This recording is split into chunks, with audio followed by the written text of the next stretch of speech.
Hello, everyone. We're welcome to the second training in the series of 16 trainings.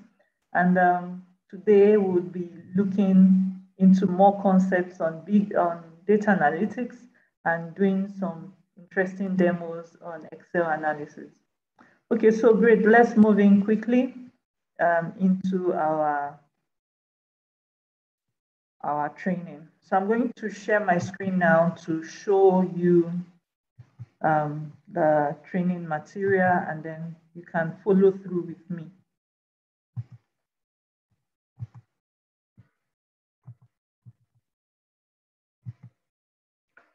Okay, so here are our course objectives for the second class.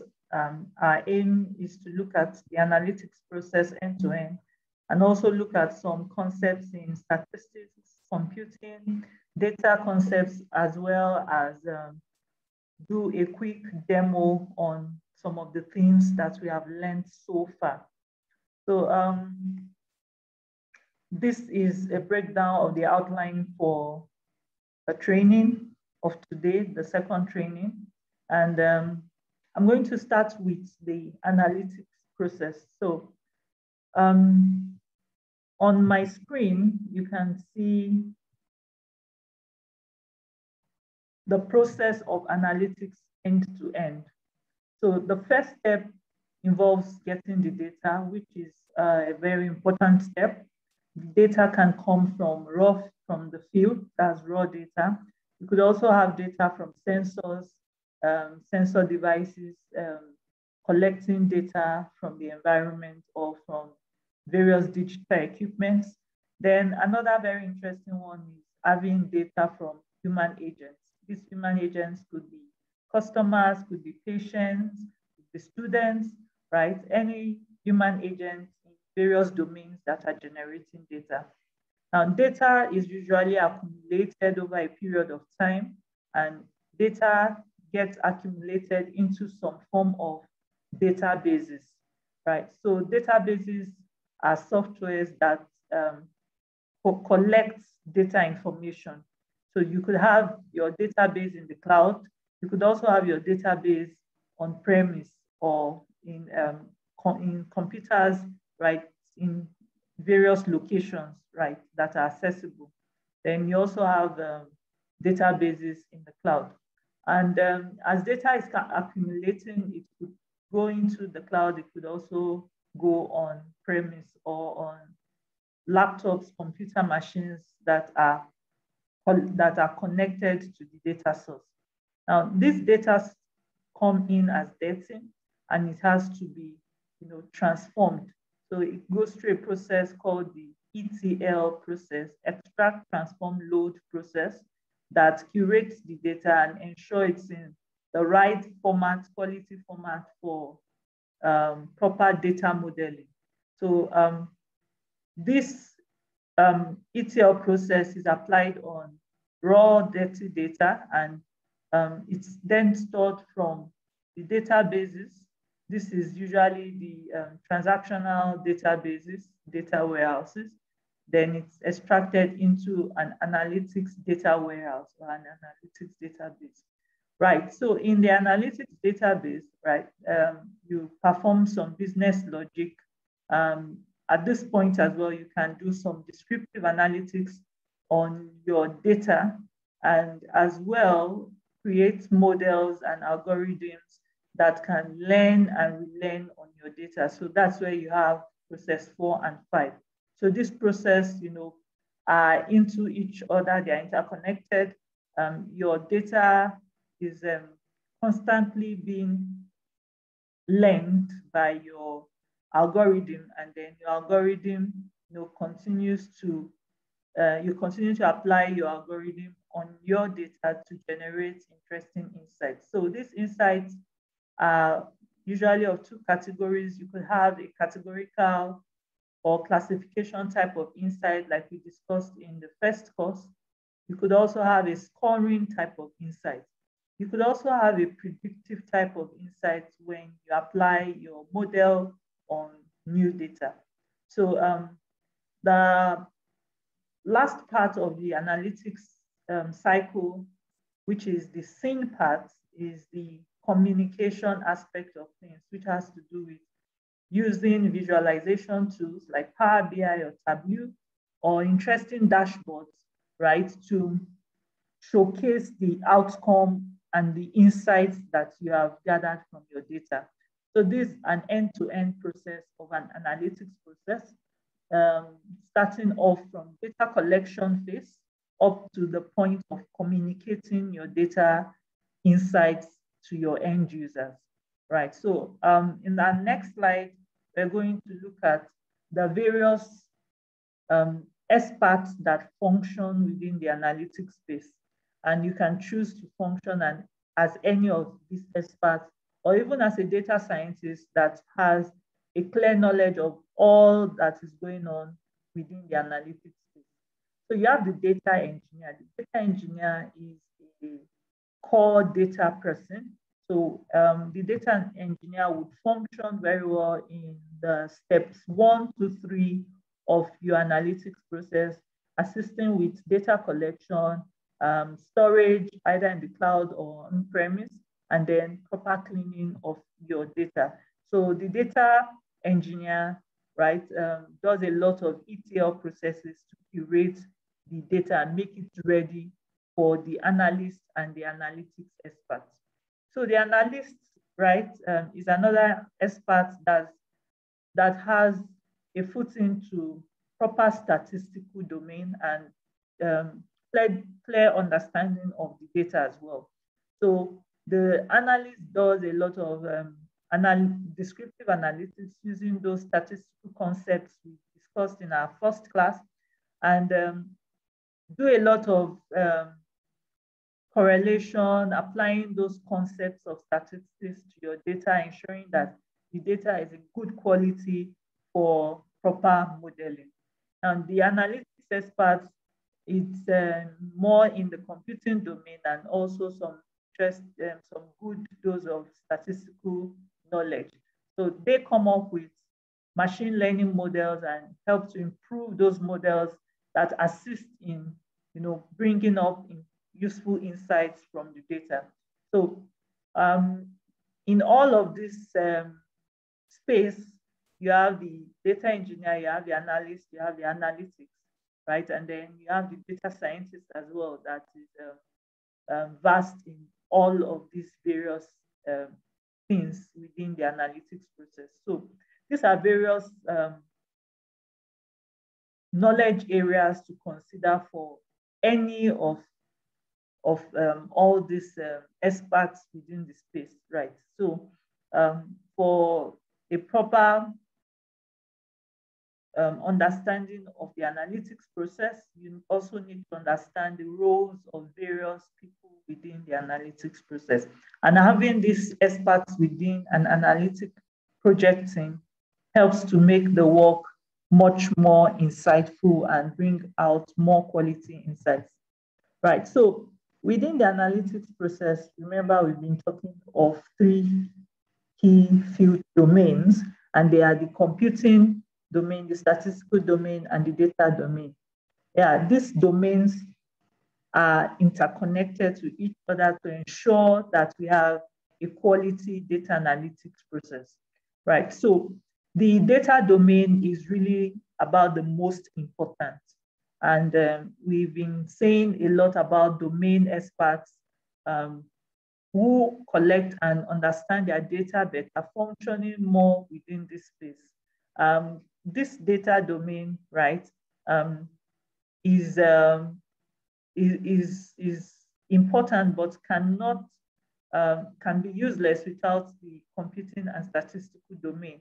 So statistical and computing domain actually form the pillars for which the data domain begins to make sense and helps in generating insights and innovations for interesting outcomes that we see in our world today.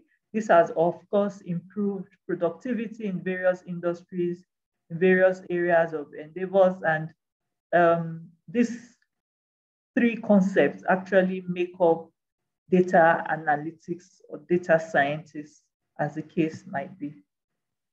Right, so let's look into some statistical concepts and understand those statistical concepts so we can use those in relating with our data. And then we'll be discussing on these various areas of statistical concepts in the next few slides. Yeah, we are starting with the concept of central tendencies in statistics, which has to do with your basic mean median mode. Basic mean median mode comes into helping you to understand the scenario playing out within a one variable data. A one variable data is synonymous to like a column data within a data set or within a table, right? So as data scientists, as data analytics experts, you also need to check your data and ensure that the data is in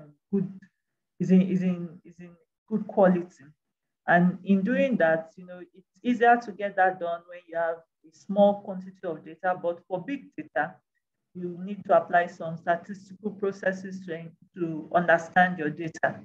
So it's in the using mean median mode for a standardized data variable values, right? You have a symmetric shape or a symmetric look of those data values when plotted on the graph. So on the next slide, quickly, I'm going to show you different types of symmetry that you could have in a one variable data. So in a one variable data, you could have three main types of symmetry. I'm going to start with the symmetric one, which also exemplifies that your data is standard, or we call it normal distribution, or that a data is standard. So a normal distributed data is going to have a symmetry shape, meaning that you have a balanced data. So a symmetry shape would show you that you have a good number of people on the right side and on the left-hand side of your data plot. In real scenario, in interpreting this kind of mirrors what real life scenario or usual scenarios are when doing a random collection of your data variables. So this simply showcases that when you have data values, you don't expect that all the data values will be at the same value or be a constant value, right? You expect that you have some values that are low and some values that are high and some values that are average, right? So this exemplifies or showcases a random collection of values within a data variable. And in explaining this, we believe that this is a normal scenario or a usual happening in real life sense of things. Another example to explain normalized data is if you look at weather situation, weather temperatures, you can expect that the weather temperature gradually rises, gets to some peak, and then sometimes gradually decreases. If we also look at age collection or age distribution data, you'd expect that you have some ages of some low ages, right? Then you expect that you have some people of median ages, and then you expect that you have some people that are of older ages, right? So you have children, you have young people up here, and then you have older people. So that kind of mirrors some form of random collection of data. But in some cases, we might have some more data towards the lower values. Like in your random collection, you could have more data children, of the ages of children, and then you have a few number of older adults within your random collection of ages of people, right? So this helps you to understand the values in your one variable set to know if it is balanced, like we have in diagram C, or if it is skewed to the left, meaning that you have more lower values in your variable, or if it is skewed to the right. When it's skewed to the right, it means you have more higher values within your variable. So this is an interesting concept of statistics that is quite useful in understanding the picture within a one variable column in a large data set. Like I said earlier, if you're looking at this on a small data value, you could easily view that with your eyes. But of course, when you are looking at big data, you need to plot on the graph to showcase to you if the symmetry of your data. Another concept of statistics to consider is the outlier data value within a one variable data set, right? So you might want to check if there are any values within your data set that is different from the general pattern of other values, other data values. So when you plot this on the graph, you could easily, view those data values that are separate or not conforming to the pattern of the rest of the values. An interesting example of this is still using age collection. Let's say we're looking at age the ages of a staff of an organization, right? So you don't expect that everyone in the organization would be of the same age. So you might likely have some people that are younger in age. You might have quite a number of people that are of median ages within the organization, right? Then you might have a few older people within the organization. So, but in a case that you have one or two staff within the organization that are of very, very older age, then you could find them here as an outlier. So this helps you to quickly detect some anomalies or some different patterns within a one variable set. Another example is looking at transactions in a transactional database. You would expect that in the morning period, early hours of the day, assuming that your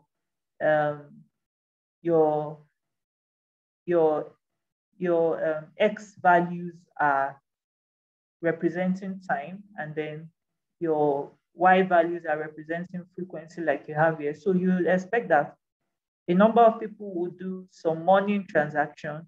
You expect that more people would bring in more transactions during the daytime, and then you have some transactions as well at nighttime. But if you see some transactions at very odd hours in the night, then you might want to investigate them further. So those are examples of ways of detecting outliers within your data, within a one variable data set, right? So there are some other interesting ways as well that you can view outliers. You can view it on the graph, like we saw in the previous slide. You can also view it on a box plot diagram.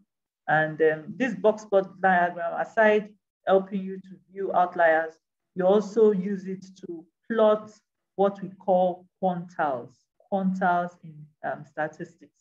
So quantiles represents like equal separation, equal classification of your data.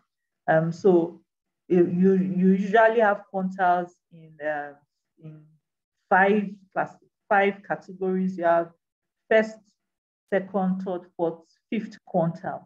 And then the middle of those quantile helps you to detect your average value, right? So quantile helps you to group your data starting from the lowest.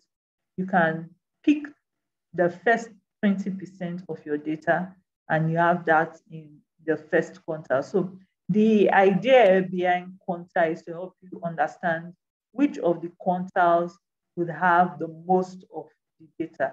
And this is easily plotted for us when we use the box plot. So box plot helps you to also see the shape of your data, what your shape is looking like. Are you, for instance, now looking at this data, the second and fourth quantile appears to have more data, and that's why we shaded it, blue.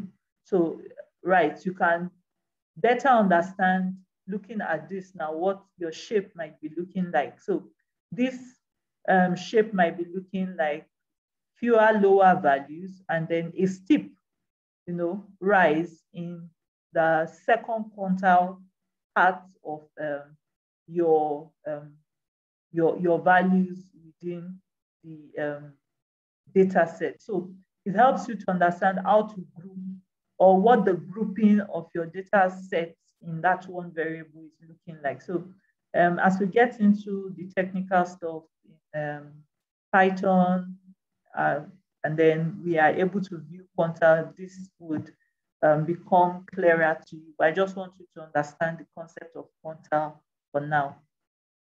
Another concept is the concept of correlation. Correlation shows the significance between two variables. We've been talking about one variable for quantile, for graphs, for plotting, but in correlation, we're looking at two variables. So looking at, it could be two independent variables, and it could also be a dependent and an independent variable. But understanding the significance understanding the correlation between them helps you to know the significance of one variable to the other variable. So I just want you to view correlation as a degree of friendship, right? So a positive significance or a positive correlation would show that most of the data are aligning towards a straight line going upwards. And this simply means that your both variables are quite important to each other. So if one of the variable is an outcome variable, dependent variable, like we call it, and the other variable is an independent variable, then of course that means that the independent variable is very important to have in your model. So that's the significance of interpreting correlation in the development of model and in data analytics process. Then if you have a negative variable as well, that also shows some good significance. However, it's a negative kind of significance, showing that as one variable is increasing, the other is decreasing, right? Then when you have a no correlation, this simply means that there's no connection between those two variables. So if one of the variables is actually an outcome variable and the other is a dependent variable, it would likely make more sense to take out the other variable from your model algorithm, because it would contribute nothing towards, it would likely contribute nothing or towards your outcome. So that shows that there's no connection between those two data sets. So this is how we apply the principles of statistics in understanding our data. A last principle I'd like to share with us in statistics is that of correlation not being equal to causality. So correlation shows dependence on two variables. For instance, we can say that, like we saw in the previous slide, that when there's a significant correlation between two variables, that means that the effect of one variable has same effect on the other. But in reversal, it might not be the same case. So we cannot say that correlation would always mean causality. So an example of that would be, let's say you're predicting or you're trying to discover outcome of violent children. This is just a fictitious example. In your futures for checking up on this outcome, you might want to also check out the number of hours that children spend on watching TV. So let's assume that you were able to observe from your data using those statistical principles we've talked about earlier, that children who watch a lot of more TV are violent, right? That could be an observation from your data and has good level of significance. However, you cannot say that the other way around, that definitely all children who watch TV must be violent, or that only violent children like watching TV the most. So these are ways of, differentiating between correlation and causality in your hypothesis formulation or in your model generation towards bringing up quality insights. Yeah, so to view your correlation of all your variables, we've talked about one variable data values. We've talked about two variable data values, checking significance using correlation. You could also check all the correlation for all your data variables in your data set using the correlation matrix. In this case now, we are looking at a scatter matrix. So these are various scatter plots. Scatter plots is just graph plots of various data points within two variables. So this is a matrix showing your dependent variable, which in this case we are looking at is income, and all the other independent variables. So we are plotting the variables against themselves.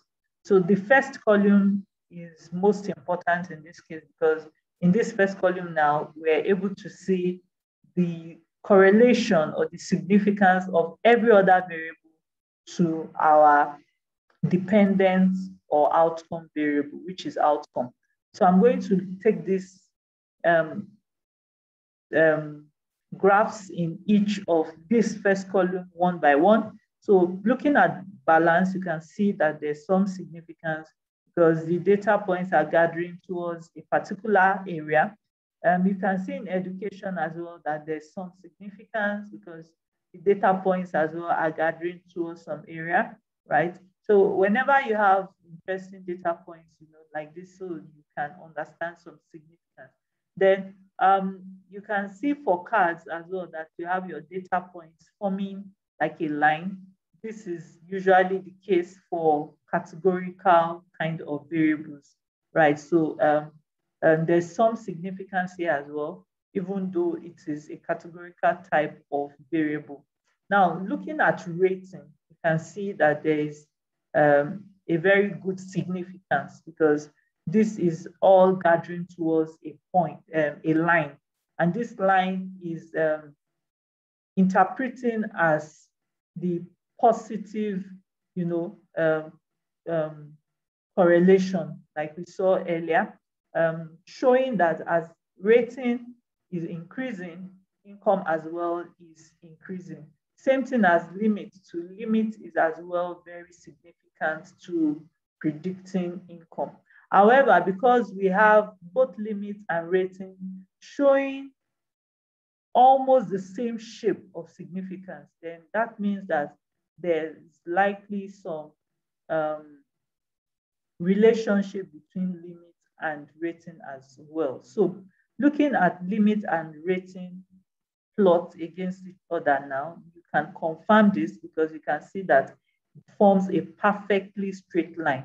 The correlation between limit and rating in this case will be a perfect one, right? So this is the concept of multicollinearity, and multicollinearity may not affect the accuracy of your model. However, it might make your interpretation quite insignificant, because rating and limit are quite the same. So you might just want to take out one of the variables and use just one out of the two. So that's the way to understand and curate the concept of multicollinearity within your data. And this is also a way of helping you to select the data that are much more significant to your model. Right, so we've talked a lot of statistical concepts. Now we're just going to look briefly into the data concepts and the computing concepts that help in having a proper analytics process. Right, so for data concepts, we are particular about ensuring that we have access to good quality data. And in so doing, various principles are available against the protection of data, the accessibility of data, and then the findability, and then data as well being reusable.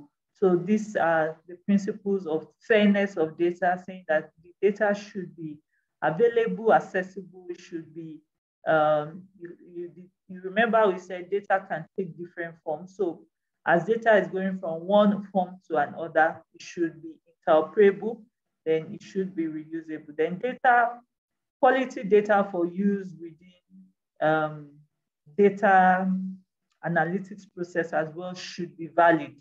And of course, you can apply all those various principles of statistics we talked about to check the validity of your data. Your data as well should be relevant, should be connected using principles of your correlation and checking significance of your data variables. Your data variables should be accurate and standardized. You could check this as well with checking the normalization of your data, and you can choose to normalize your data if it is not normalized. And sometimes this has helped in improving the accuracy of the outcome model. You can also check that these variables are connected to the outcome, right? Because that's where you can provide better insights. Then your sample data, or the number of records you have within your data set, should be sizable, and you can check for missing records and ensure to have missing records fixed as well. So when you have done all this within your data, these are all the things that are checked to ensure that you have quality data before you then apply it into models.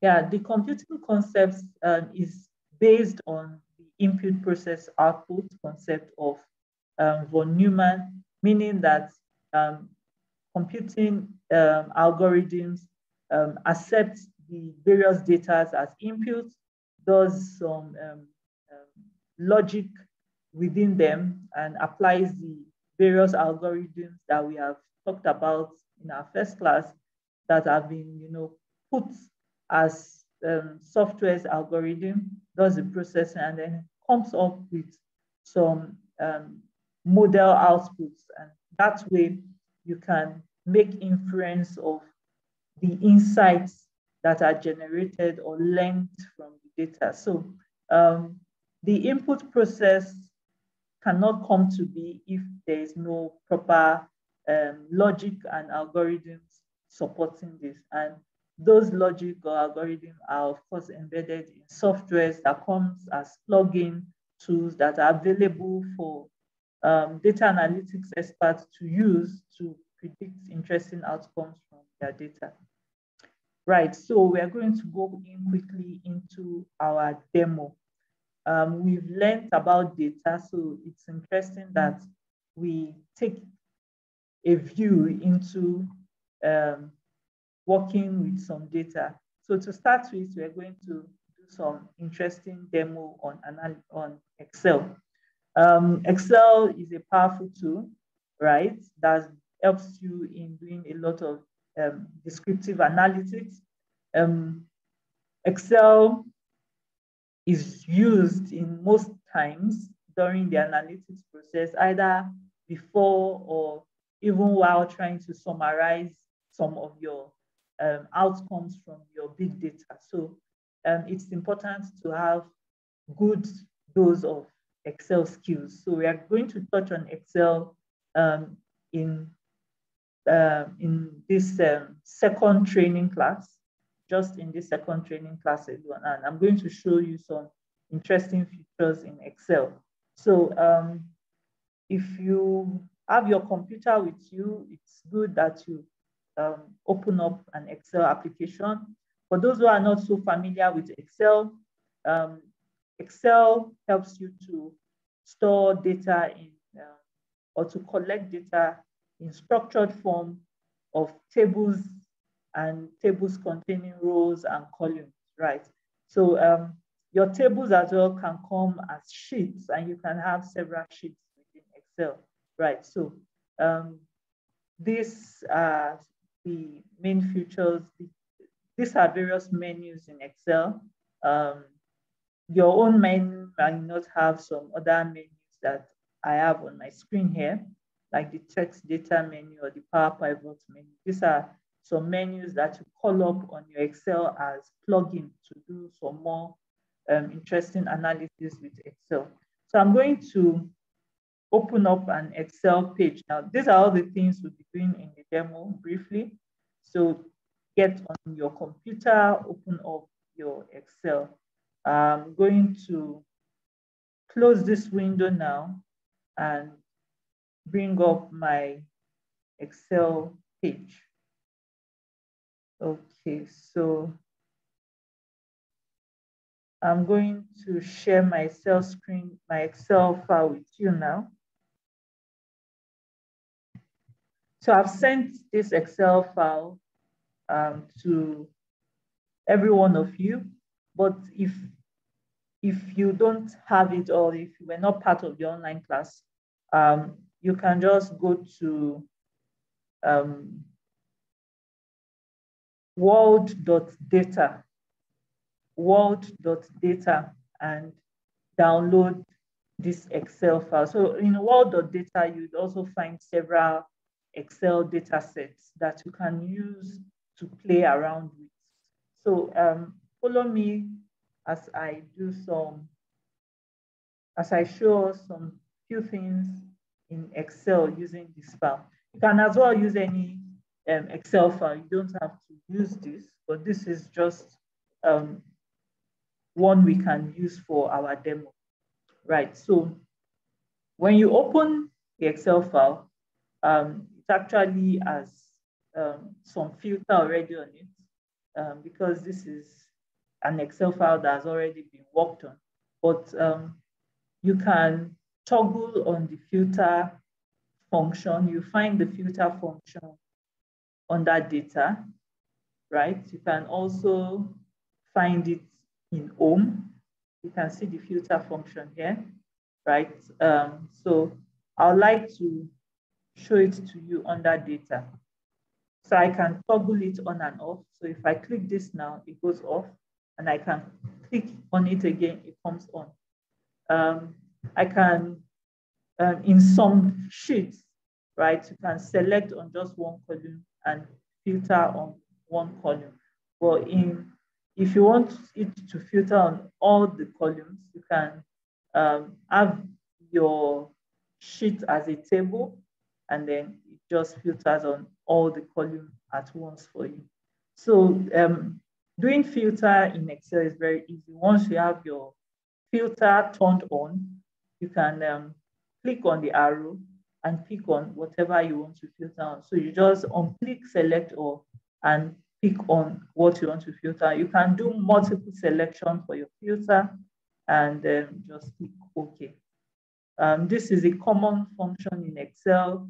Many people are familiar with this, but just in case of, for those who are not familiar with it. Another quick thing you can do with Excel is sorting.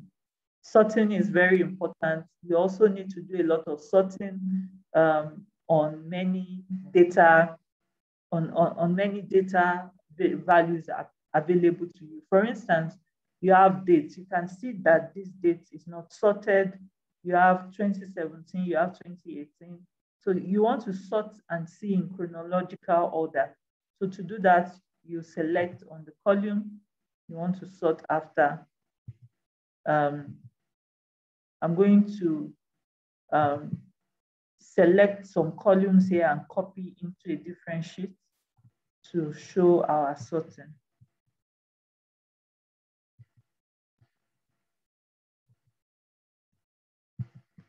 Okay, so let me expand on this so it's more visible. Okay, nice. So you have sales, you have warehouse, you have date. Now I want to sort on date alone to ensure that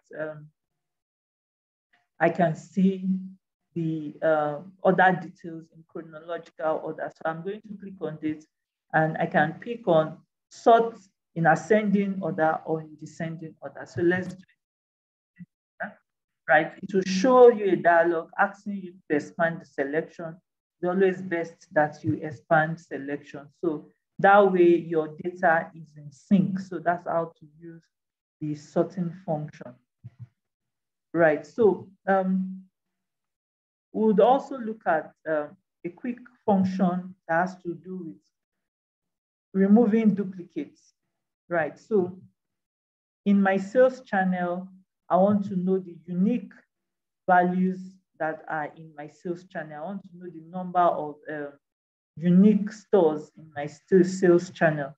So in that case, I'm just going to select all the data and ask it to give me and remove the duplicate. So I'm not going to select the column header. I'm just going to select from here. A shortcut way to select is to hold down your shift key, press the arrow down key and click, press end key and then press the arrow down key. That way your column data is selected and then I can say remove, right? Okay, so I don't want it to remove every other row. So I'm just going to copy that data into a new sheet to remove my duplicates. So I do a copy, I place it on a new sheet.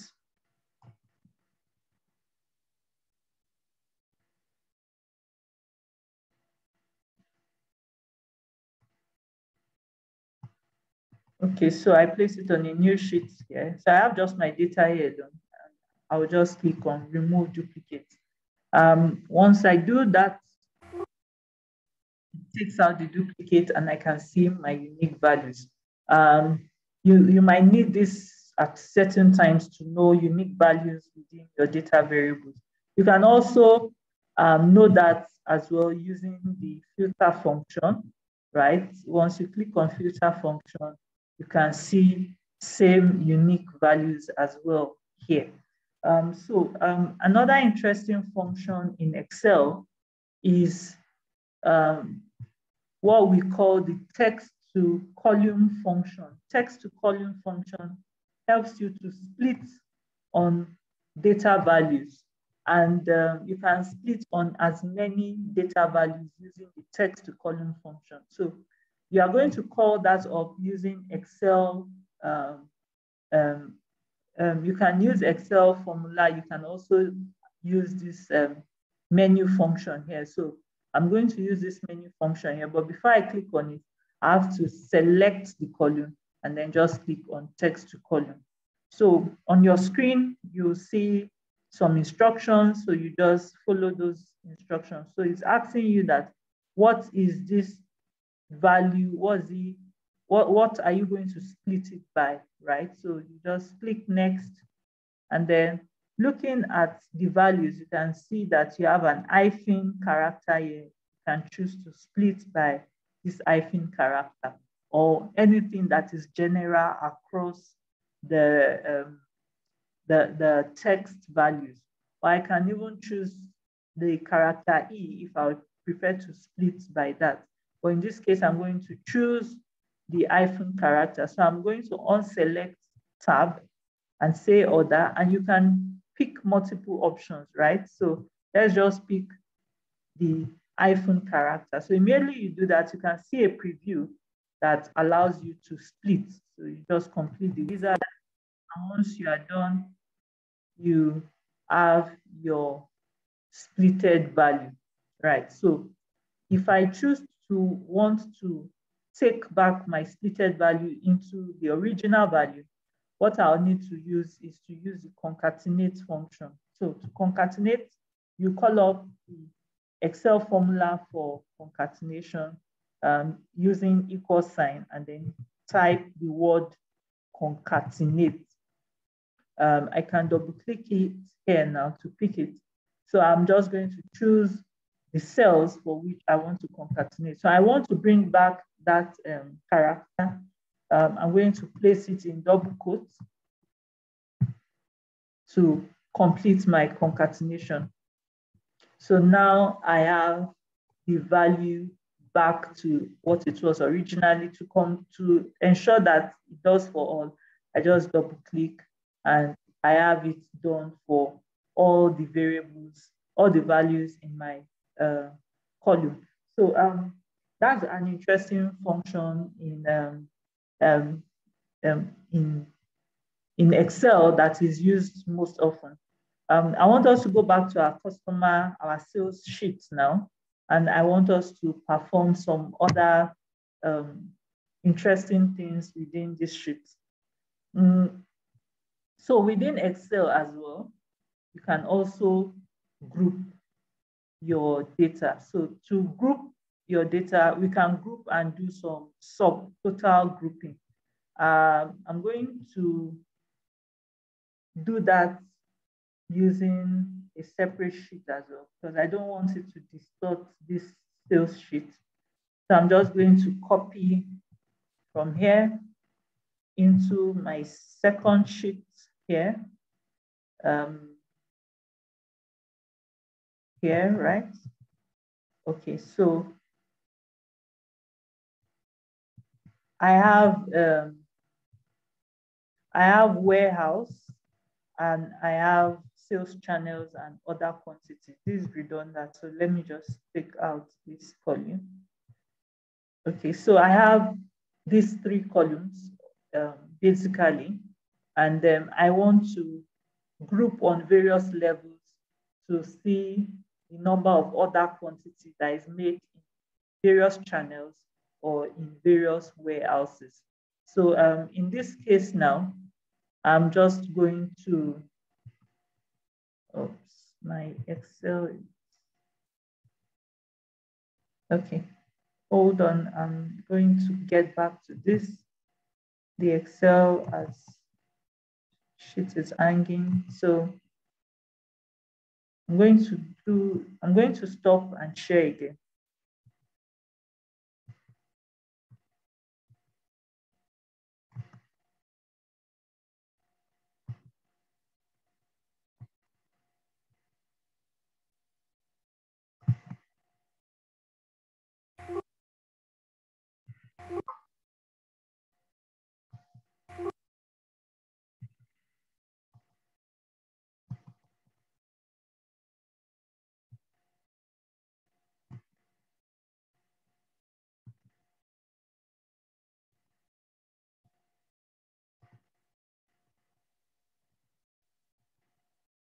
Okay, let's open another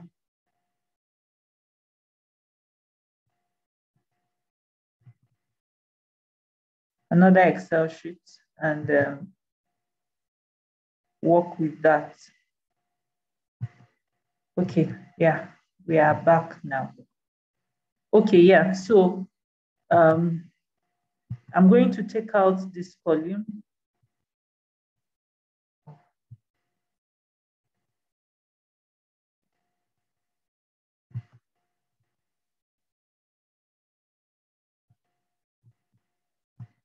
Okay, let's use another Excel sheet. It's same Excel sheet actually, so you don't have to worry. So I'm just going to expand this. Okay, right. So I would pick on certain columns within the Excel sheet and show us how to use the group function.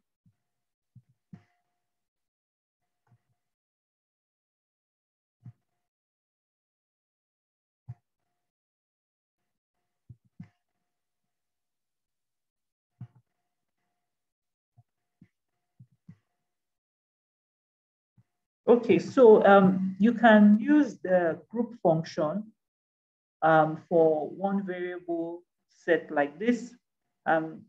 Would just go to data, click on the column, go to data, and then ask it to group. So once it has identified the grouping, you can then ask it to do a sort. Okay, we need to select, we need to indicate to it what it should group and how it should group by. So you want it to group, we need to select all and then indicate what it should group by. So you want it to group on each change of warehouse, right? Sorry, on each change of order quantity, perform a sum, right, on order quantity on each change of warehouse. So you just click on OK. So once you do that, it's going to group your data for you on each of the warehouses. So this way, you can know the order quantity from each of the warehouses.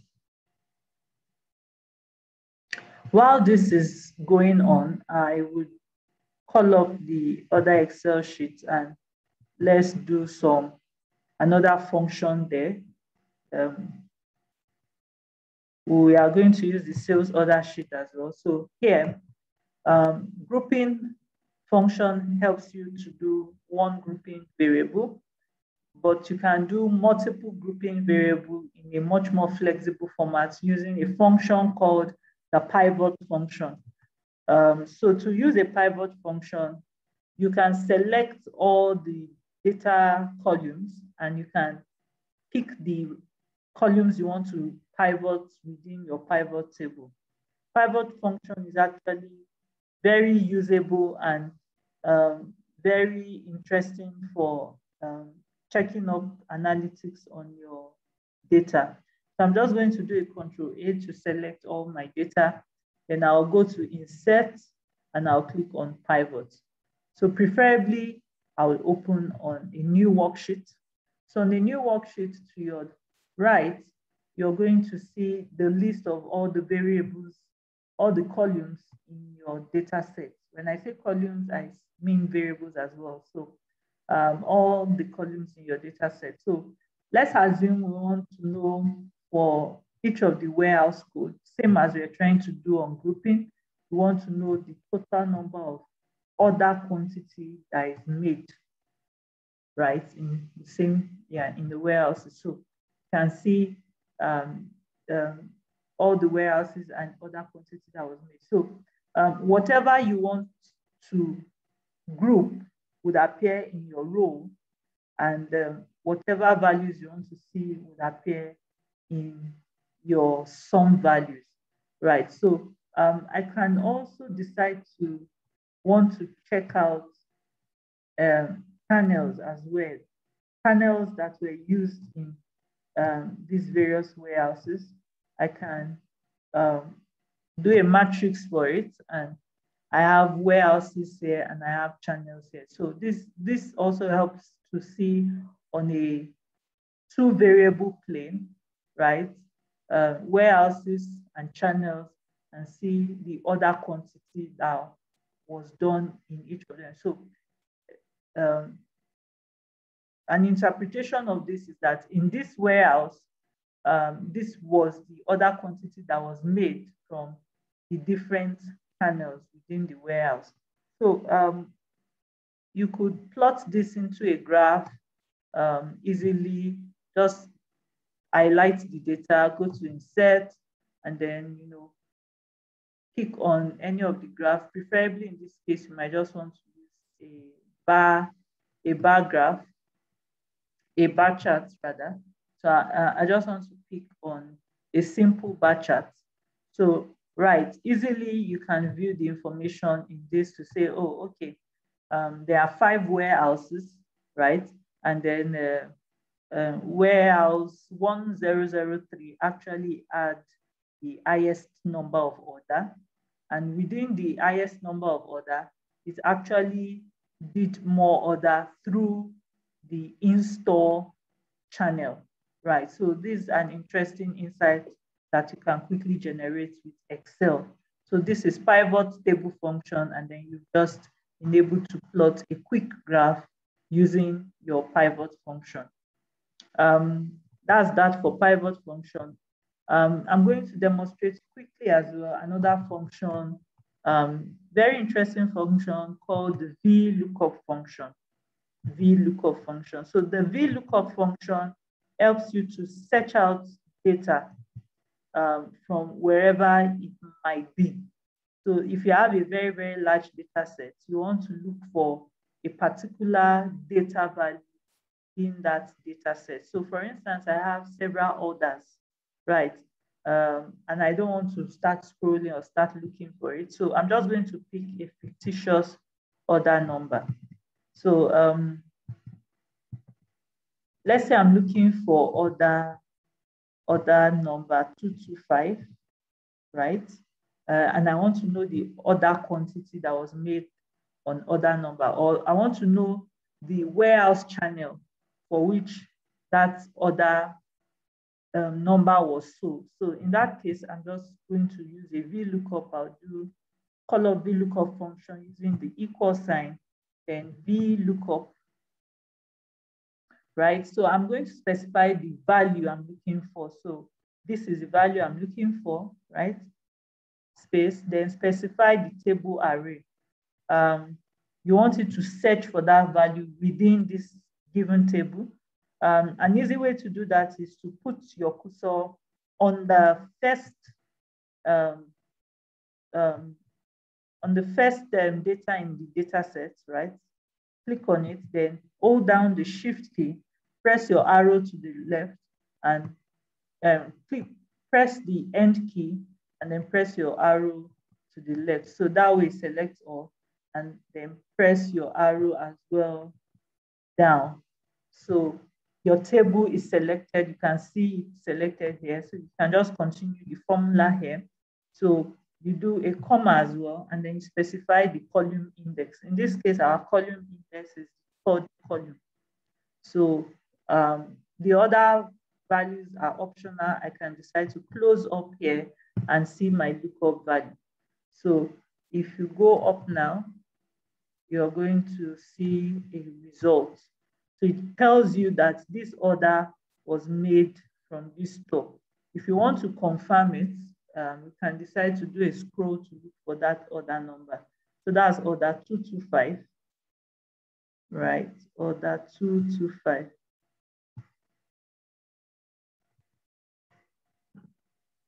And we are looking for it in PUJ store, right? So we're just going to confirm that it picked the right value.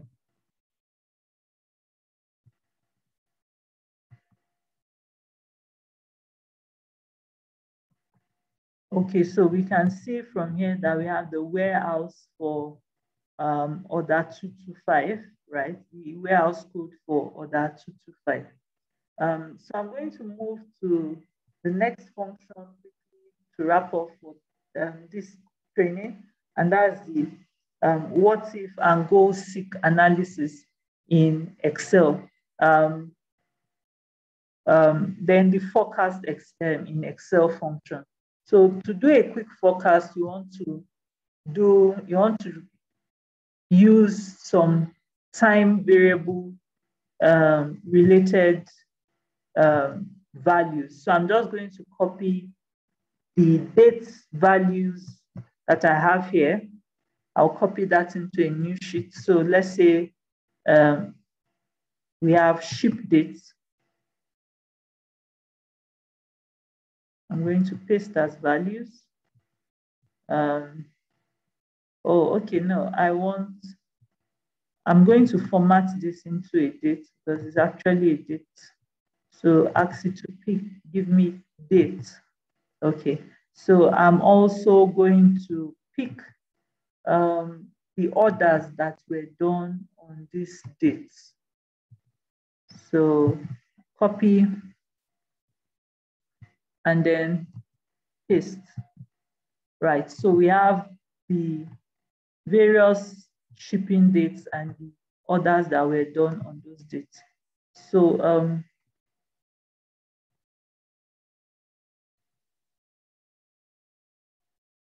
okay, so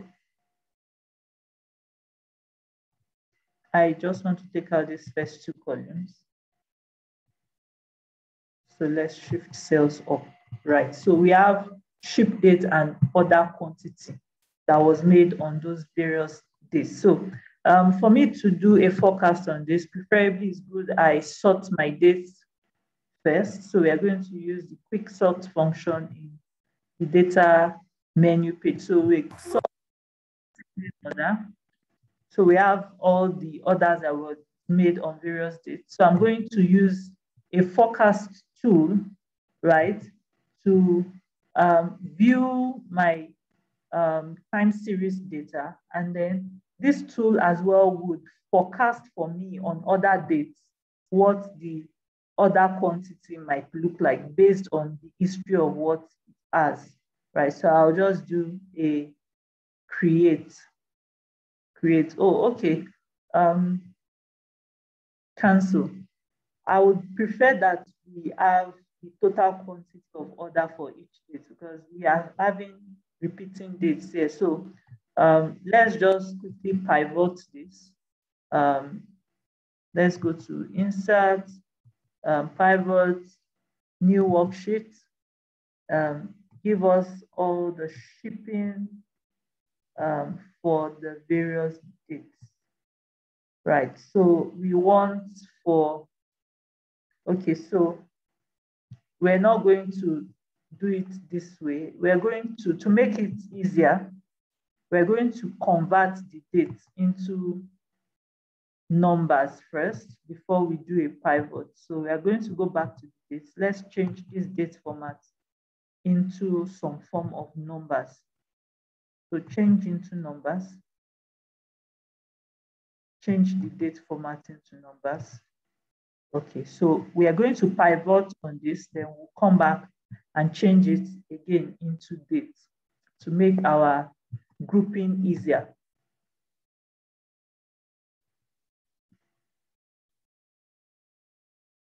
Okay, so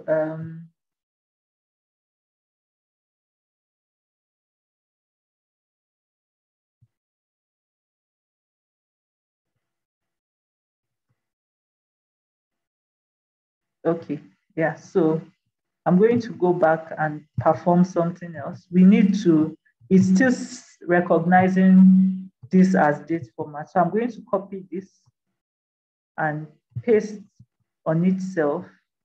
I'm going to paste here as values because I don't want it to see it as date format. So let's take out these first two columns so we can do our pivot. Okay, so let's do our pivoting now.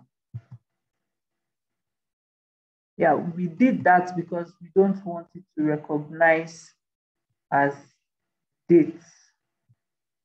Okay, yeah, we still have it as dates. Let's work with what we have.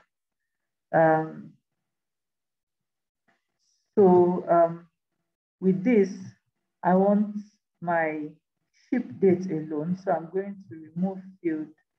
I'm going to remove field.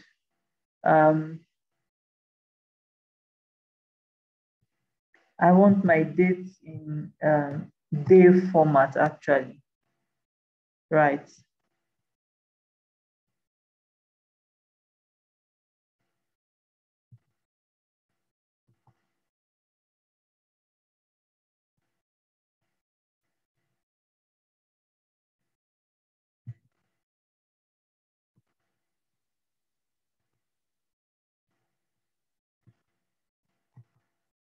Okay, because of time, let's go back to using this date format the way it is here.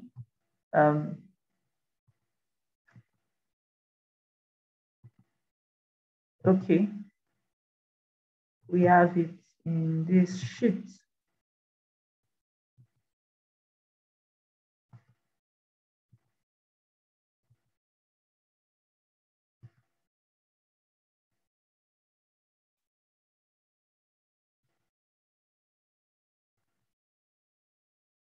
Okay,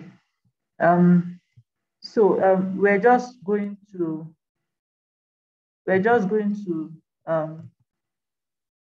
use our forecast function on the dates as we have in there. So the forecast function is in the data menu. So you click on forecast, right? You can see it plotting the dates for you and as well showing you some interesting new order quantity that might be after the end date, right? So you could use this to do a simple regression forecast on your data, right? So that's that on forecasting.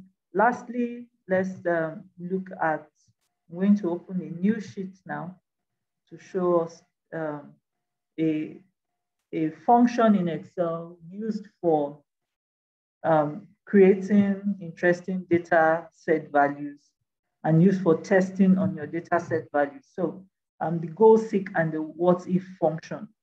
So assuming, I'm just going to play out a scenario here. Assuming as a student, you want to check up on the average score that you need to, you want to calculate average. Let's calculate average first. Maths. Let's just put in some subjects and calculate average for it and use the goal seek function to do a walk back on our average formula.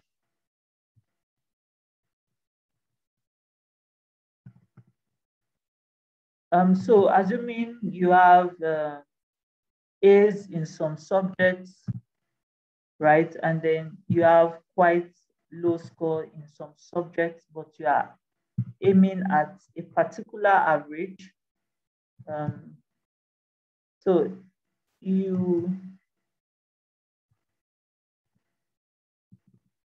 okay, so to calculate average on this, you just do the average function and then specify the range of values it should give you the average from, right? So you have the average here. Okay, so this average, you have some good scores in some subjects, and in some subjects you feel that, oh, you don't have enough score. So you are looking at it that, oh, how much more score do I need to get to a minimum average level? So you can use the goal seek function in Excel to do a walk back on the formula, right? So I'm just going to pick on that goal seek function. You find it under data menu, under what if analysis, click on goal seek.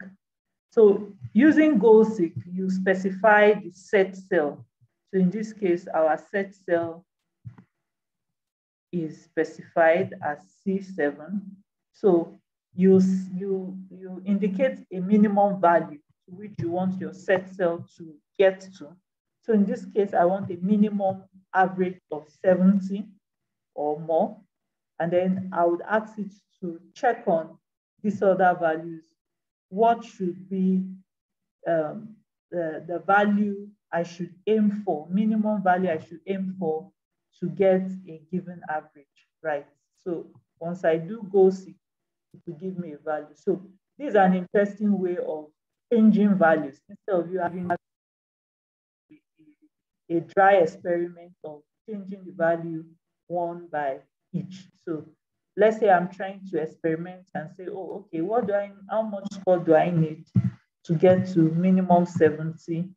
I typed a 50, I still didn't get to minimum 70. So I could use a goal seek to walk back on the function, right? To walk back on the function. So I have it checking here, and then I can, oh, okay, no, the set cell has to be the cell with the formula. So click on the set cell, then click on the value you want to have. I want to have minimum 70, right? And I want to see either of these courses that I need to improve on to get a minimum 70. So it has changed the value from 50 to 62. So I need a minimum 12 more marks here. So the goal seek function actually helps you to do like a one variable backward check. But if you want to see on two variables changes, you would need another kind of function.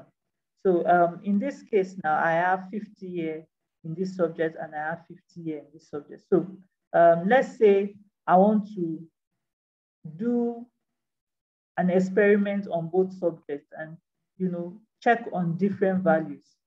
So I could say, okay, what if I have 45? Okay, let's say I have chemistry here, chemistry changing values. So I have, what if I have 35 or I have 40 in chemistry, or I have 45 or I have 50? What mix of scores do I need to have minimum of 70? So this is representing my chemistry values. So I'm just going to put it here to indicate. Then English, yeah, because in chemistry I already have an A score. Then for music, I also want to do some checks too as well, that what's the minimum score I need to obtain. Let's say it's easier for me to get good marks in music, and I keep doing checks this way to say, oh, what's the minimum score I need to obtain? And I just put in some variable scores. So this is for, that's for English, and then this for music, right? So data set will help you to fill in this score. So I can come here and, okay, before I click on that, I need to indicate the data set value to the data set function. And then I also need to place the formula here, or in reference to the formula here. So I'll just do an equal to that. So it shows me that, oh, okay, that's the formula I'm referring to. So I'm going to select on all this, right, and click on the data table function. So in the data table function, you need to specify to it the variable that is changing in the row and what is changing in the column. So in this case now, what is changing in your row, right, is your English, because your English is changing downwards, right? And then what will be changing in your column is music. So I'm going to specify row data as my input cell. Then for my column cell, I'm going to specify music. So once I do that, to fill in values for me. So I can see that if I get a mix of 35 in both subjects, I'm still going nowhere, but I'll need a minimum of 75 in music, combined with 40 in English to get this, or at least a minimum of 50 in English, and that combined with 95 in music. So this is just a simple way of looking at the goal seek and the what if analysis. Let's look at it again using instrumental payments. So let's assume I want to buy a car. A car costs, then a car that I sold at 120,000 naira, right? So this is 120,000 naira. And I want to pay in an instrumental period of 12 months. So if I'm paying in 12 months, I might need to pay over an interest. So, but let me assume I'm buying from a friend and there's no interest, right? I'm just going to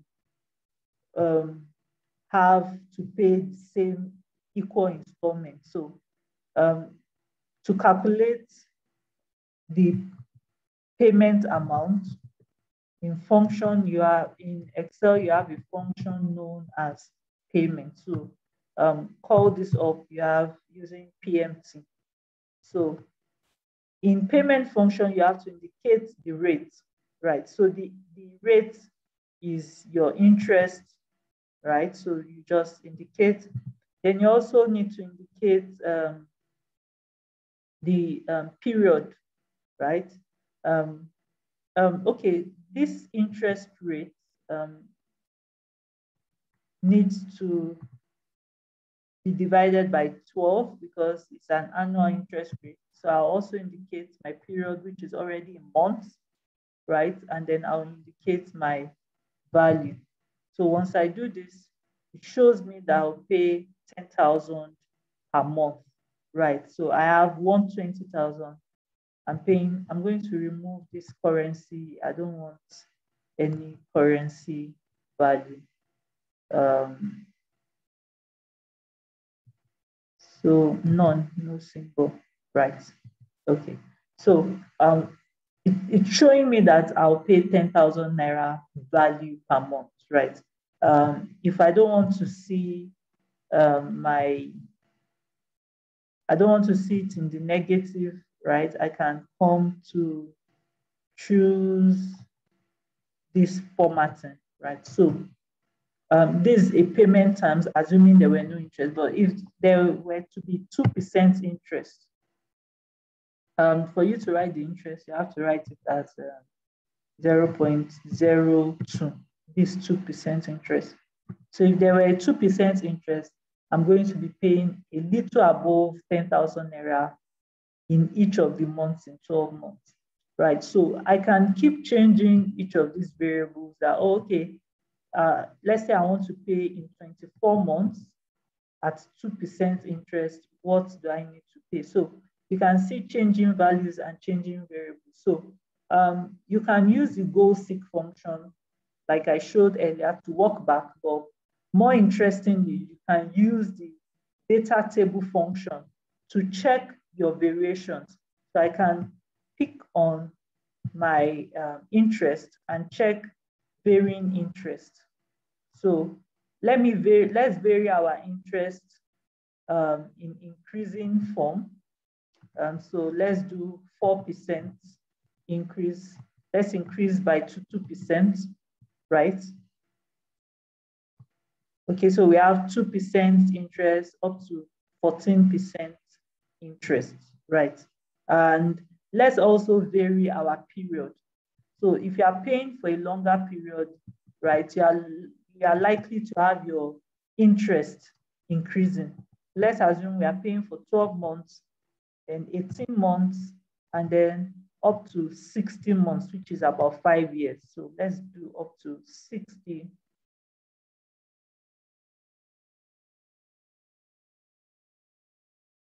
Okay, great. So we have up to 60 months. So I want to see my varying interest and my varying months, and that would help me determine how much I will be paying and make a better decision if I would take at a particular interest or I would like to elongate my payment. So just like we did earlier, you have to specify the function in the diagonal points here. So just do a reference to where you have the function by using your equal sign. So this would actually pick your function, then highlight on the table like I'm doing, Once you do that, you click on data table. So data table, you need to specify the row, changing row. So what is changing in your row is your interest. Your interest is changing downwards. So I'm going to specify my row, and then my column. What is changing my column is my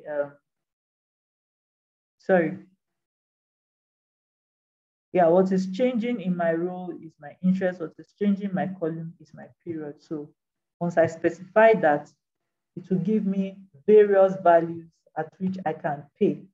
Let's format this to look more interesting. So pick this and then, yes, and then let's remove the decimal points. Okay, so with this, you can see how much you'll be paying at varying interest rates and at varying months. So at 2% rate and in 12 months, I'll still pay 10,109, right? And as the interest keep increasing, of course, I would have to pay more. But at 2% rate and at increasing periods, right, I would pay lesser values, right? But these lesser values, of course, would amount to, that's if I'm paying the same constant principal value, right? But by the time you calculate the total value, you would likely be paying more. So these are interesting ways of using functions in Excel, and I've just demonstrated the key functions that are usable for us as data analytics: the forecast, the what if, then the duplicates, the filtering functions, and we'll use some other functions that we have in Excel as we move on in the training. So I'd like you as well to download the data, the fictitious data that we used from data.world. You can download this same regional sales data or any other form of data, or use your own available data and practice these different functions in Excel. So that will be the end of our class for the second training. See you in the third training class. Thank you. Bye-bye for now.